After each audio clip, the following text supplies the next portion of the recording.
Welcome back, my friends. It is September 17th, 2018, 1:04 p.m. We are following the remnants of was to be or was Hurricane Florence that made landfall around Wilmington, North Carolina, also affecting major parts of South Carolina. That threat, unfortunately, still not over yet as far as river cresting and inlet flooding. Now, as you can see, this is a system that is now moving up through Virginia, West Virginia. There's some areas, including Boston, New York, and Philly, that could be expecting 2 to 3 inches of quick rain in the coming days, probably day or two, due to this storm now moving up to the northeast. We could see that here on another radar we have, and you could see some of these stronger storms. As we can scroll down in this area, still in North Carolina. Wake Forest is in there, Durham, Cape Hill, Pittsburgh probably just finished with one. We have another little cell underneath there. So still some very strong storms going on in these areas. And the main threat now, obviously, is finishing rescue efforts that are going on in South and North Carolina. South Carolina still under a minor set of state of emergency due to dams, and there's still evacuations still in place in South Carolina due to people not being able to get back to their homes just quite yet as the water is trying to reside.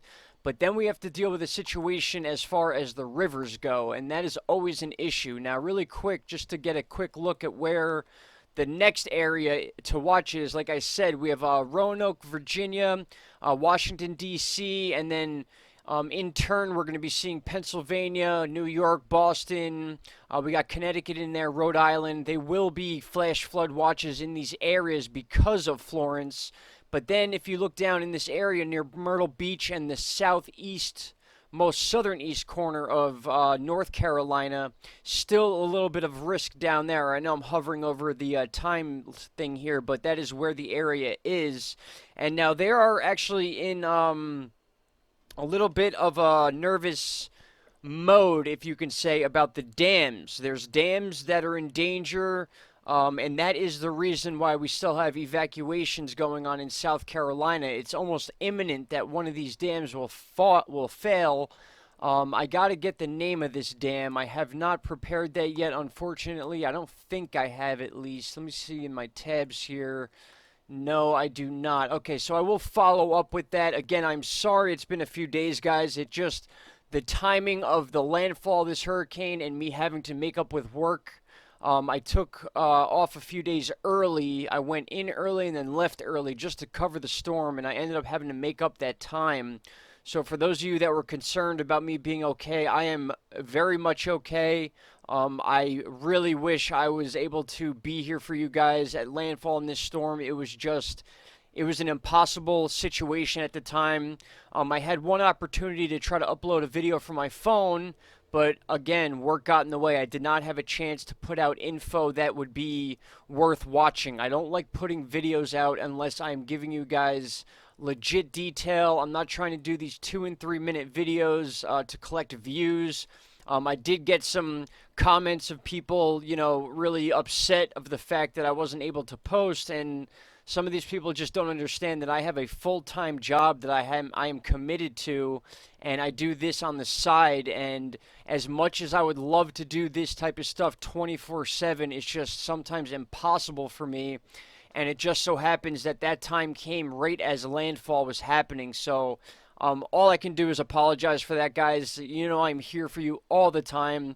Caroline and I love updating you guys, and all I can do now is give you what we have experienced and what is to come next as far as the rest of Florence, and then a little bit of an invest. Tropical depression Joyce is out there in the Atlantic Ocean, which at first looked like it was going to be thrown up into the north and then out towards the Ireland area, but now is showing a little bit of a hook down towards the south as a possible tropical storm. And if it reaches low enough, we could be dealing with another type of situation like Isaac. If it catches that warm water belt towards the Leeward Islands, we will look at that as well. But what I really want to focus on right now are the rivers and streams in the areas of North and South Carolina. When you see these purples here, that is overflowing rivers. These are flooded rivers. The next grade on that would be red, and then orange, and then yellow. And you could see all the red, orange, yellows, and purples are all in these areas that were affected by Florence. More than none being in North Carolina and then South Carolina. And again, that little bit of those storms that are going over this area right here now are just adding to the flooding of these rivers, and that is the issue now. A lot of the water that was first up high in higher elevations is now flowing down into the rivers. That is becoming the main issue. We have 19 major flooded rivers as of right now. That is a very, very high number, and it's not expected to stop for a few days. So that is going to be something to talk about over the coming days as Florence makes its way up to the northeast. Now, unfortunately, as of right now, from what I read, the death toll from Florence between North Carolina, South Carolina, and basically the storm as a whole is 19 known deaths. Now, that is just very unfortunate. It's sad but true, but that's usually the case with a lot of these storms, especially when we are expecting a big storm to land and it ends up breaking down just as it makes landfall. People feel the need to go back to their houses.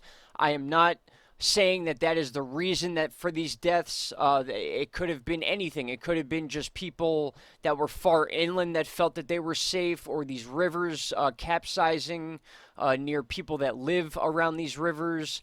Your guess is as good as mine, but in any case, these storms are very serious. Tropical storms, tropical depressions, you got to understand these storms are much bigger than your typical cell thunderstorm, which can also cause flash flooding and in river risings and stuff like that. So just because we have become numb to the category 4s and 5s, people will say that anything under a 3, they could just, hang out and push through. And it all depends on where you live. If you live below sea level or if you live near a river, you need to understand that even after the storm has come and gone, there are many cases in where people are still being flooded out of their homes. There's many, many pictures and videos out there at this point just to show the damage that's been done and the flooding. The flooding was the main issue. Because of the winds dying down at approach. Again, we did reach that 105-mile-an-hour gust at landfall around the North Carolina area where it did make landfall. That is second highest wind gust ever recorded compared to a 135-mile-an-hour gust, I believe, which was in the 50s. So the heaviest rainfalls again in the coming days will be Virginia, Pennsylvania, and then it's going to move its way up into the Philadelphia area, New York, and Boston. We're talking 2 to 3 inches, but that's going to be quick, heavy rains, so we could see flash flooding in those areas as well. Now, as we move up into the Virginia and the Maryland area and Philadelphia, you begin to see these oranges, and that is also those rivers being flooded. And possibly could become some of these purple colors. So this chart is on water.weather.gov/AHPS/forecast.php. If you want to check, you could check individual rivers. All sorts of things on here. Very cool website, very informative. It just gives you an idea of where this water is going to, and you'll see a lot of these change to orange. The green ones or the yellows will change to orange. Some of the reds will change to purple, and some of the purple will remain as that water continues to flow downward and begin to recede. That's all we can hope for right now. Now, as of right now, we do have an invest disturbance 10% chance over 48 hours. I have not checked the 5-day chart yet. I will check that in the coming days or even today later on. But what I want to look at right now is a tropical depression Joyce, which, like I said, was expected to do some sort of Fujiwara effect with another invest that was in the Atlantic Ocean, which has dissipated. But now we see that the track of Joyce from now through Thursday wants to track a little more south. And the more south it goes, the more it's going to get hooked into this area right here due to the Bermuda high pressure in the Atlantic Ocean. Now, picture a big pressure bubble right here. Now, if this thing can somehow get underneath that, it's going to be pressed down in this area, and then the closer it gets to the Leeward Islands, the more chance we have of this storm developing into something more serious. Now, I'm not going to go too far into the days, as we already have 8 a.m. Thursday is where the storm is expected to be right here, but we also got to remember that the west coast of Africa, the Cape Verde Islands, this is where those storms usually come off and then begin to form. So if this gets south of those islands, in closer to the equator, we could seriously expect this to become a tropical storm, and then we just have to keep an eye on it, just like we did with Isaac down in this area. As well as that Gulf storm that they're showing a 10% chance on. Now, I think I've covered everything for this update. This was more just to get on here and show you guys that I am okay. I'm going to be uploading on a regular basis again. It was a very unfortunate situation with my work schedule. Me and Caroline just went through a move. We just moved recently, so we've had a lot going on in our lives, guys, and we just really apologize for not being there at landfall for you. We did everything we could to try to get on here. We had to change our internet service. There were some issues with the audio I was dealing with. You name it. I know it may sound like excuses, but that is the fact. You guys know that I love getting these videos out to you guys and the information to people as quick as possible, but it was just not a possibility for the last couple days. Now, just to get you one more look at what we're dealing with as far as the remnants of Florence here, you could see right here this high this strong storm system right here is going to move right up through that eastern side of South Carolina and then back into the same area that Florence originally hit. So that is going to add to these rivers and the rain rate. Now, there were some areas, I have a picture pulled up. This is the South Carolina numbers we have. Loris, 23 inches of rain. Sand Hills reached 21.18 inches of rain. Chesterfield, 19, almost 20 inches.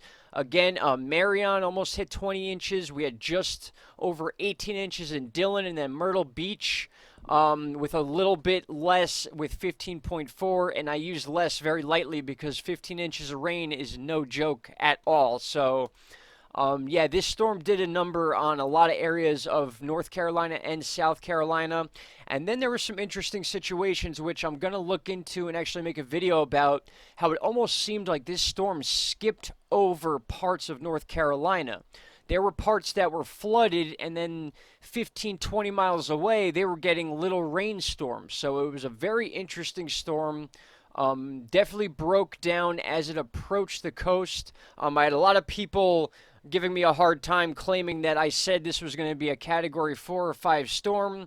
When my normal subs know the deal, I never make predictions. I never say something is going to happen. I show you these charts and I give you all different perspectives, all different outcomes, all different possibilities. So I really just have to laugh at those comments. I often leave them up so people can see that there's no way that I'm trying to scare people or think that, you know, oh, there's a Category 5 storm guaranteed to hit North Carolina. Those words have never come out of my mouth. That is why I do daily updates, and I know I haven't been here a few days, but that is how this channel works. I do not guarantee anything. I don't make predictions. I show you the data as we have it and the different outcomes. So for those of you that like to come on here and say, hey, I told you it wasn't going to be this, I told you it wasn't going to be that, I never said it was going to be this or that to begin with. So I appreciate those of you that stuck up for me over the last couple days where I haven't been able to myself. I know who you are. I will remember who you are. I've been writing to certain people to say thank you for those comments they've been leaving. It just comes with the territory of YouTube, guys. You got to deal with it, and I will continue to deal with it. Nothing's going to stop this channel from progressing, and I just, again, I couldn't feel worse about not being here for that landfall and keeping you guys posted, and I just hope everybody's safe. Unfortunately, again, the 19 deaths as of right now is a very unfortunate situation for the people of the U.S. There are many other situations going on around the world. The very big typhoon that has been affecting the Philippines, I'm going to cover that as well, as over 3 million people were displaced because of this storm, which is continuing as we speak. And again, once this all calms down, we can start looking back into the Atlantic Ocean on what we should expect next. Now, let me see if I have the actual screen pulled up here. I may not. All right, we'll do this for another video. Actually, wait, let me see if I can go backwards here. I want to see if I can get this pulled up. Here we go. All right, so just to close this out for you guys, we have Tropical Depression Florence still giving 25-mile-per-hour sustained winds, probably gusts in the 30s and 40s as it moves up through. We got West Virginia here. Virginia is certainly included in that as well. And again, we need to watch out for these South Carolina moving into North Carolina storms, especially with those river gauges. Now, also, Florence is basically hovering over the states of Kentucky, Indiana, and Ohio right now. So those states need to keep aware of the fact that there are tornado warnings out for these areas because there is still a significant spin to Florence. Even though it's a tropical depression, you get a different crosswind coming across the U.S. and a opposite wind coming the other way. Those are the ingredients you need for tornadoes. So we need to keep an eye on that area, and I will be doing that. I'm going to get back into these updates as soon as possible. But thank you very much for your patience, and I thank you all for the comments below, sticking up for me, making sure everyone knows that I'm still around, we're still safe, and this channel will thrive. And again, guys, I suggest you go to this website before I let you go. Once again, water.weather.gov/ahps.forecast.php. These will be your local rivers. Those of you that live in this area, I'm sure you're very much aware that these rivers are overflooding. But again, this is a very important chart to keep an eye on because this is what we have to deal with after storms. Storms don't just come and go, and that's it. They have after effects, and that's what we need to be looking at as we look at Joyce and the other possibility of the storm forming in the Gulf. With that said, I'm going to let you guys go for now. Wanted to get this update out for the last 3 days now. Been itching to get to talk to you guys, and I appreciate the patience. I appreciate the loyal subs down there. And it's going to be business as usual on this website. So thank you all very much. I will talk to you all soon, more than likely later on this afternoon. Have a great day, guys. Thank you so much. Bye-bye.